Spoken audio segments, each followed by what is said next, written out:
অধ্যাপক ডক্টর মোহাম্মদ ইউনূস অঢেল অর্থ বিদেশে পাচার করেছেন এবং হাজার হাজার কোটি টাকার কর ফাঁকি দিয়েছেন। যখন কিনা তিনি নিজেই সরকার প্রধান, তখন এই মুহূর্তে যে অস্থির সময় বিরাজ করছে এবং গণমাধ্যমও নানানভাবে রোশন আলো পড়ছে, তখন এই সংক্রান্ত এমন একটি ভয়ঙ্কর রিপোর্ট বাংলাদেশ প্রতিদিন কেন প্রকাশ করলো, কী উদ্দেশ্যে প্রকাশ করলো, তা নিয়ে নানান ধরনের প্রশ্ন উঠতেই পারে। আর বাংলাদেশ প্রতিদিনের যেই গ্রুপের, বসুন্ধরা গ্রুপের, তাদের সম্বন্ধেও তো আমরা কম বেশি জানি। তবে যতই জানি না কেন, ডক্টর মোহাম্মদ ইউনূসের বিরুদ্ধে যে রিপোর্টটি প্রকাশিত হয়েছে, এটিকে আমরা একেবারে উড়িয়ে দিতে পারি না। তার বিরুদ্ধে এ ধরনের অভিযোগ দীর্ঘদিনের এবং এই সংক্রান্ত একাধিক মামলা তো দায়ের হয়েছে, যদিও সবগুলো থেকে তিনি অব্যাহতি পেয়েছেন। সেই জায়গা থেকে যদি বলতে হয় যে 1997 সালে যখন গ্রামীণ টেলিকমের নামে একটি তিনি লাইসেন্স নিয়েছিলেন গ্রামীণ ফোনের, তখন তিনি শর্ত দিয়েছিলেন যে এই প্রতিষ্ঠান থেকে তিনি কোনোভাবেই লাভবান হবেন না এবং এর উদ্দেশ্য হচ্ছে গ্রামীণ জনগোষ্ঠীর দরিদ্র মানুষদেরকে স্বাবলম্বী করা, এবং সেই শর্তেই সরকার তাকে লাইসেন্স দিয়েছিল। কিন্তু ডক্টর মোহাম্মদ ইউনূস কী করলেন? শুধুমাত্র এর মাধ্যমে নিজের ভাগ্য পরিবর্তন করলেন এবং দেশের স্বার্থ জলাঞ্জলি দিয়ে বিদেশি প্রতিষ্ঠান নরওয়ে টেলিনরকে তিনি শেয়ার হোল্ডার হিসেবে নিলেন, অধিকাংশ শেয়ার তাদের কাছে হস্তান্তর করলেন। এখন এই যে রিপোর্টটি, সেই রিপোর্টে বলা হচ্ছে যে শুধুমাত্র গ্রামীণ টেলিকম থেকেই গত ২৬ বছরে ডক্টর মোহাম্মদ ইউনূস ১,০০০ কোটি টাকা কর ফাঁকি দিয়েছেন। বাংলাদেশ প্রতিদিন বলছে, আমি একটু হুবহু বলি, যে সংশ্লিষ্ট সূত্রগুলো জানাচ্ছে ডক্টর ইউনূস দেশের অলাভজনক প্রতিষ্ঠান গ্রামীণ টেলিকম থেকে হাজার হাজার কোটি টাকা কয়েক হাত ঘুরে সামাজিক ব্যবসার নামে বিদেশে পাচার করেছেন। শ্রমিক কর্মচারীদের ন্যায্য অধিকার কেড়ে নেওয়ার জন্য আদালতে বিচারাধীন মামলার রায় নিজের পক্ষে নিতে বিচারক সহ দেশের গুরুত্বপূর্ণ ব্যক্তিদের ঘুষ দেওয়ার জন্য একটি দালাল চক্রের সঙ্গেও চুক্তি করেন। আর ডক্টর ইউনূসের এইসব অর্থ পাচার, দুর্নীতি ও অন্যান্য অপরাধমূলক কর্মকাণ্ড দালিলিকভাবে প্রমাণিত হয়েছে। এবার তার বিস্ময়কর কর ফাঁকির অপরাধের ঘটনা সবাইকে হতবাক করেছে। কর ফাঁকির ব্যাপকতা, গভীরতা ও অপরাধের অভিনবতা বিবেচনায় এটি বাংলাদেশের ইতিহাসের সবচেয়ে বড় কর ফাঁকির ঘটনা হিসেবে চিহ্নিত হয়ে থাকবে। এবং যেটি জানা যাচ্ছে যে গ্রামীণ টেলিকম বর্তমানে গ্রামীণ ফোনের 34.20% শেয়ারের অংশীদার, যার মাধ্যমে গ্রামীণ টেলিকম প্রতি বছর গ্রামীণ ফোন থেকে 1,000 কোটি টাকার উপরে ডিভিডেন্ড পায়, লভ্যাংশ হিসেবে যেটি পেয়ে থাকে। এবং যেটি কোম্পানি আইন রয়েছে, সেই কোম্পানি আইনের 28 ধারায় বলা হচ্ছে যে এই ধরনের অলাভজনক কোম্পানির কোনো ধরনের শেয়ার মূলধন নেই, কোনো ব্যক্তি মালিকানা নেই, আইন অনুযায়ী এর কোনো ডিভিডেন্ড অন্য কোনো ব্যক্তি বা প্রতিষ্ঠানে হস্তান্তরের সুযোগ নেই। অথচ ডক্টর মোহাম্মদ ইউনূস প্রতি বছর গ্রামীণ টেলিকমের 1,000 কোটি টাকার উপরে ডিভিডেন্ড সম্পূর্ণ বেআইনিভাবে কয়েক হাত ঘুরিয়ে সামাজিক ব্যবসার নামে বিদেশে পাচার করে আত্মসাৎ করেছেন। কোম্পানি আইন 1994-এর 28 এবং 29 ধারার বিধান উল্লেখ করে এখানে বলা হচ্ছে যে এই দুটি বিধান লঙ্ঘন করে গ্রামীণ ফোন লিমিটেড থেকে গ্রামীণ কল্যাণ, যেটি আরও একটি প্রতিষ্ঠান গ্রামীণ ব্যাংকের, সেই গ্রামীণ কল্যাণকে তারা লভ্যাংশ আয়ের 42.6% বিতরণ করে আসছে, যদিও গ্রামীণ কল্যাণ গ্রামীণ ফোন লিমিটেডের শেয়ার হোল্ডার নয়। এটা তো সব গ্রামীণ ব্যাংকের অঙ্গ প্রতিষ্ঠান, এমনটাই বলা যেতে পারে। এবং আইন অনুযায়ী গ্রামীণ টেলিকমের সমগ্র লভ্যাংশ আয়কে এর আয় হিসেবে, মূল আয় হিসেবেই দেখাতে হবে, অন্য কারোর আয় হিসেবে দেখানোর কোনো সুযোগ নেই। সেই অনুযায়ী বাংলাদেশ প্রতিদিন বলছে যে সংশ্লিষ্ট আর্থিক বছরের জন্য প্রযোজ্য কর্পোরেট হারে কর দিতে হবে। কিন্তু তাদের নিরীক্ষিত হিসাব পর্যালোচনা করলে দেখা যায় তারা গ্রামীণ টেলিকম থেকে গ্রামীণ কল্যাণকে তাদের লভ্যাংশ আয়ের প্রায় অর্ধেক প্রদান করেছে শুধুমাত্র অগ্রিম আয়কর, অ্যাডভান্স ইনকাম ট্যাক্স AIT 10 থেকে 20% হারে। অথচ আইন অনুযায়ী তাদের জন্য প্রযোজ্য কর্পোরেট করের হার 35% থেকে 37.5%। এই যে দুটির মধ্যে গ্যাপ, যে কর্পোরেট রেট এবং ডিভিডেন্ড ট্যাক্সের যে পার্থক্য, সেখান থেকে যে কর ফাঁকি প্রায় 20% বা 15%, যাই বলি না কেন আমরা, সেখান থেকেই এই কর ফাঁকির বিষয়টি সহজেই চোখে পড়ে। বাংলাদেশ প্রতিদিন বলছে যে গ্রামীণ টেলিকম শুরু থেকে যে কর ফাঁকি দিয়েছে সেগুলো যোগ করলে এর পরিমাণ দাঁড়ায় প্রায় 1,000 কোটি টাকা। এই কর ফাঁকির হিসাব শুধু গ্রামীণ টেলিকমের, ডক্টর ইউনূস নিয়ন্ত্রিত অন্যান্য কোম্পানি এবং যে প্রতিষ্ঠানগুলো রয়েছে এবং তার ব্যক্তিগত আয়করের ক্ষেত্রেও ব্যাপকভাবে কর ফাঁকির ঘটনা অনেকটা স্বাভাবিক নিয়মের মতোই বহু বছর ধরে ঘটছে। এখানে আরও বলা হচ্ছে যে ডক্টর ইউনূস নিয়ন্ত্রিত অন্যান্য প্রতিষ্ঠানগুলোর কর ফাঁকির ঘটনাগুলো হিসাব করলে এর পরিমাণ দাঁড়াবে বিশাল অঙ্কের।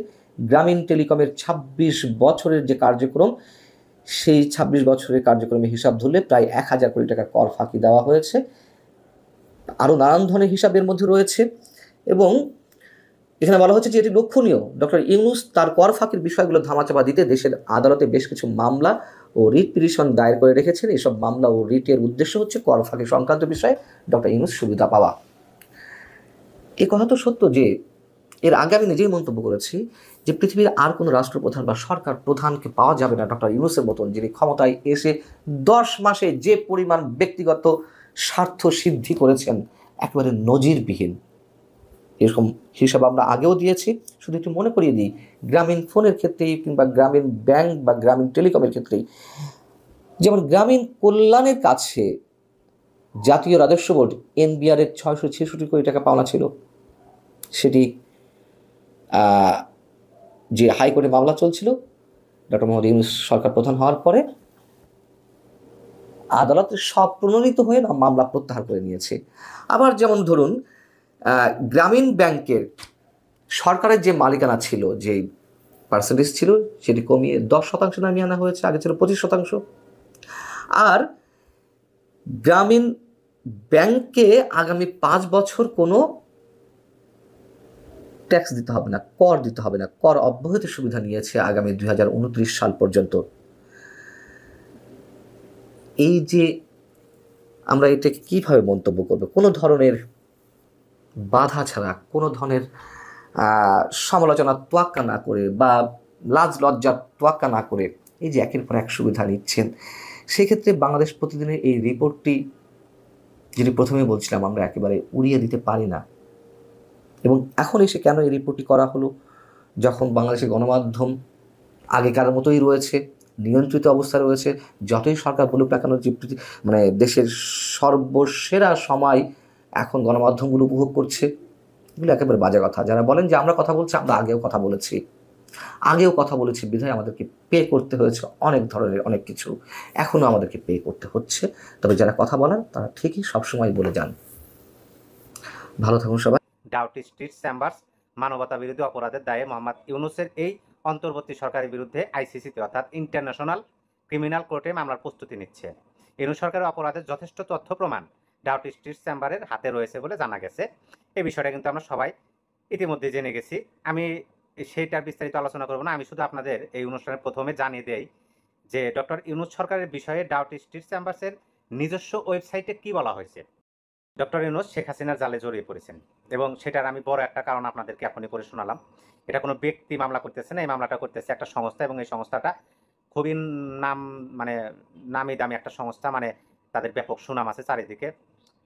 ডাউটি স্ট্রিট চেম্বার এটা ব্রিটেন অর্থাৎ যুক্তরাজ্য, যে কয়দিন আগে লন্ডনে যে প্রধান উপদেষ্টা সেই দেশেরই একটা আইনি সংস্থা। এটা কোনো মানে কোনো স্বেচ্ছাসেবী সংস্থা না, এটা আইনি, মানে বিশ্বের বড় বড় আইনজীবীরা সম্মিলিত হয়ে একটা আইনের সংস্থা করছেন, যা বিশ্বের বিভিন্ন দেশে বা বিশ্বের বিভিন্ন অঞ্চলে বড় বড় মানবতা বিরোধী যে কর্মকাণ্ড সংগঠিত হয় সেইগুলার তারা ইন্টারন্যাশনাল ক্রিমিনাল কোর্টে এগুলা তুলে ধরেন এবং তাদের হারের সংখ্যা খুবই কম এবং তারা যে শুধু কি বলে টাকা পয়সার বিনিময়ে বা অন্য কোনো সম্পর্কের বিনিময়ে করে তা না, তারা যথাযথ প্রমাণ না পাইলে কোনো কিছু হাতে নেয় না। যেহেতু তারা এটা হাতে নিচ্ছে তার মানে যথাযথ প্রমাণ আছে এবং সেটা আমরাও দেখতেছি যে তাদের যে এখানে তারা ৫টা বিষয় তুলে ধরছে। একটা হচ্ছে হত্যা, ২ নম্বরে মিথ্যা ফৌজদারি অভিযোগের নির্বিচারে কারাদণ্ড, বিশেষ করে সাংবাদিকদের, ৩ নম্বরে অবাধ গণহত্যা এবং ৪ নম্বরে ধর্মীয় সহিংসতার প্রচলন। সেটা বাংলাদেশে মানে একেবারে যে মিথ্যা তা নয়। আচ্ছা, যাই হোক, সেটা আপনারা বুঝতে পারছেন। এখন আসেন মানে আমার আলোচনায় যে কিভাবে জড়িয়ে গেলেন। এটাও একটা জড়ানোর কারণ। আর একটা হলো যে তিনি যখনই ব্রিটেনে যাবেন তার ঠিক আগ মুহূর্তে ৩ তারিখে ৩ জুলাই বা ৪ জুন শেখ হাসিনার ভাগ্নি তিলিপ সিদ্দিকী প্রধান উপদেষ্টা ডক্টর মোহাম্মদ ইউনূসকে একটা চিঠি দিলেন এবং সেই চিঠিটা সারা বিশ্বব্যাপী প্রচার হলো হুবহুব। চিঠিটা আমি আপনাদেরকে পড়ে শোনাইছি বাংলা অনুবাদ করে। সেই হুবহুব চিঠিটা দ্য গার্ডিয়ান সহ, মানে দ্য গার্ডিয়ান যে আপনার আন্তর্জাতিক নিউজ পত্রিকা আছে, এবং সেটা সব পৃথিবীর মানে আন্তর্জাতিক মানে নিউজ পত্রিকাগুলো সেটা ঢালাওভাবে প্রচার করছে যে ব্রিটেনের সংসদ সদস্য বাংলাদেশের প্রধান উপদেষ্টার কাছে একটা চিঠি দিচ্ছেন, এই চিঠির ভাষা। এবং সেটা প্রচার হলো। প্রচার হওয়ার পরে প্রধান উপদেষ্টা সেখানে গেলেন। প্রধান উপদেষ্টার পক্ষ থেকে প্রথমে বলা হলো যে না, আমরা চিঠি পাই নাই, পরে আবার বলা হলো পাইছি। তারপরে ব্রিটেনে গেলেন। ব্রিটেনে প্রধানমন্ত্রী ক্লিয়ার স্টারমার তিনি দেখা করলেন না প্রধান উপদেষ্টার সাথে, এবং আমাদের প্রধান উপদেষ্টা দিলীপ সিদ্দিকীর সাথে দেখা করলেন না। এই যে দিলীপ সিদ্দিকী একটা চ্যালেঞ্জ ছুড়ে দিয়েছিলেন প্রধান উপদেষ্টার দিকে, সেটা প্রধান উপদেষ্টা গ্রহণ করেন নাই। এইটাও সারা বিশ্বব্যাপী আন্তর্জাতিক মিডিয়াতে প্রচার হয়েছে। এবং এইটা প্রচার হওয়ার পরিপ্রেক্ষিতে আবার অন্যদিকে দেখেন যে লন্ডনের যে আওয়ামী লীগ যে কর্মকাণ্ডগুলো করলো জনাব শফিকুল আলমের ভাষায় যে ঘেউ ঘেউ লীগ বা ঘেউ ঘেউ পার্টি, তারা কি করছে? তারা মিছিল করছে, বিক্ষোভ করছে, অবস্থান কর্মসূচি করছে, ডাস্টবিন পরিবেশন করছেন। তারপরে তারা ডিজিটাল সাইনবোর্ডে বর্তমান অন্তর্বর্তী সরকারের প্রধান উপদেষ্টা তার ছবি, আমাদের পার্শ্ববর্তী রাষ্ট্র মিয়ানমারের নোবেল জয়ী একজন প্রধানমন্ত্রী ছিলেন অং সান সুচি, তার ছবি, তাদেরকে দিয়ে তারা যে কর্মকাণ্ড করছে বিভিন্নভাবে তারা প্রচার করছেন। সেটাও বিশ্বের আন্তর্জাতিক গণমাধ্যমে ব্যাপকভাবে প্রচার হয়েছে, এবং সেটা কি বলে গ্রহণযোগ্যতাও পাইছে অনেকাংশে। আর তার চেয়ে বড় বিষয় হলো যে ব্রিটেনের প্রধানমন্ত্রী কিয়ার স্টারমারকে ব্রিটেনের সাধারণ জনগণ অনুরোধ করছে যে আপনি বাংলাদেশের প্রধান উপদেষ্টার সাথে সাক্ষাৎ করেন না।